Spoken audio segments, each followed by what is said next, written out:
অনেক মাস তো হলো তোমাদের সাথে কোনো ভিডিও শেয়ার করি না, কারণ আমার বেবিটা অত্যন্ত ছোট ছিল, তো সেই জন্য আর সময় সেইভাবে হয়ে উঠতো না। তো এখন সমস্ত কিছু মানে ধাতস্থ হয়ে গেছে, তাই ভাবলাম যে আস্তে আস্তে এবার তোমাদের সাথে ভিডিও করাটা স্টার্ট করি। সো হ্যালো এভরিওয়ান, তোমরা কেমন আছো? তো আমি সকালবেলা উঠে আগে বাসি বিছনাটা তুলে নিচ্ছি। ওদিকে সকালবেলা মানে অনেক আগেই উঠেছি, কিন্তু বাসি বিছনাটা নিতে পারিনি, তখন আমার ছেলেও উঠে গেছিলো। তো আমার বাবুকে খাইয়ে তারপরে ওকে ঘুম পাড়িয়ে এবার আমি আস্তে আস্তে সমস্ত বাসি কাজগুলোকে সারবো। ওদিকে আমার মায়ের সমস্ত কিছু সারা হয়ে গেছে অলরেডি, আমার সেভাবে কিছুই হয়নি। তো আমি প্রথমে বিছানাটাকে আগে গুছিয়ে নিচ্ছি। তো এই কাজগুলো করতে করতে তোমাদের সাথে কিছু কথা শেয়ার করি, কারণ দেখো, একটা হাউস ওয়াইফ আর একটা ওয়ার্কিং ওম্যানের মধ্যে অনেক পার্থক্য। মানে ওয়ার্কিং ওমেনরা তাও তো একটু সময় পায় টিফিনের জন্য, একটু মানে যাতায়াত অনেক ব্যাপার থাকে, কিন্তু একটা হাউস ওয়াইফের সকালবেলা ঘুম থেকে উঠে চোখ খুললো, তো ওই যে ওদের কাজ শুরু হলো, আর যতক্ষণ না অবধি রাত্রে সবাই খেয়ে শুয়ে পড়বে ততক্ষণ অবধি তাদের মানে ডিউটি চলতেই থাকে, অন ডিউটি। তো থাক, ওইসব কথা বাদ দাও। তো এদিকে আমি প্রথমে ঘরটরগুলো ভালো করে ঝাড় দিয়ে নিয়ে ওই ওয়ার্ড্রোপের ওপরে আমার বাবুর সমস্ত খাবারের জিনিসগুলো থাকে, মানে ওর ফর্মুলা মিল্ক, ওর সমস্ত ফ্লাস্কের যে জল টল সেগুলো সব ওখানে রাখা থাকে।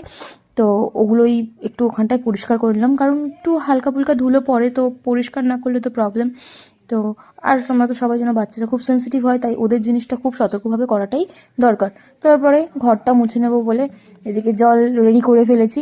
তো একটু ফিনাইলও দিয়ে দিলাম, কারণ গরম পড়ছে আর মাছির মানে উৎপাতটা খুবই বেড়েছে, কারণ আমাদের পাশে তো এখনো মাঠ রয়েছে, আর জল টল একটু কালকে বৃষ্টি হয়েছিল, তো জল টলে তো এই জিনিসগুলো খুব বেশি প্রভাব পড়ে আর কি।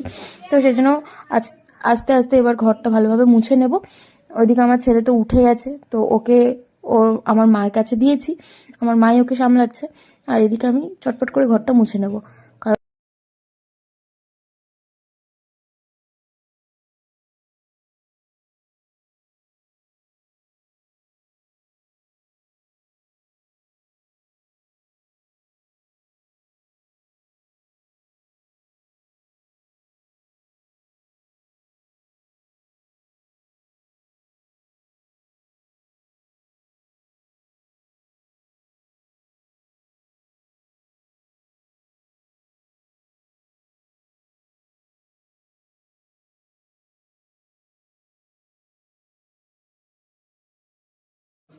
তো আমার তো ঘর মোছা হয়ে গেছে।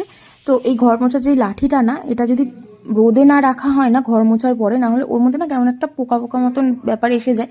তো ওই জন্য আমি ভালোভাবে আবার পরিষ্কার করে ধুয়ে ওটাকে বাইরে রেখে দিলাম। আর এবারে তো আমি আমার বাবুর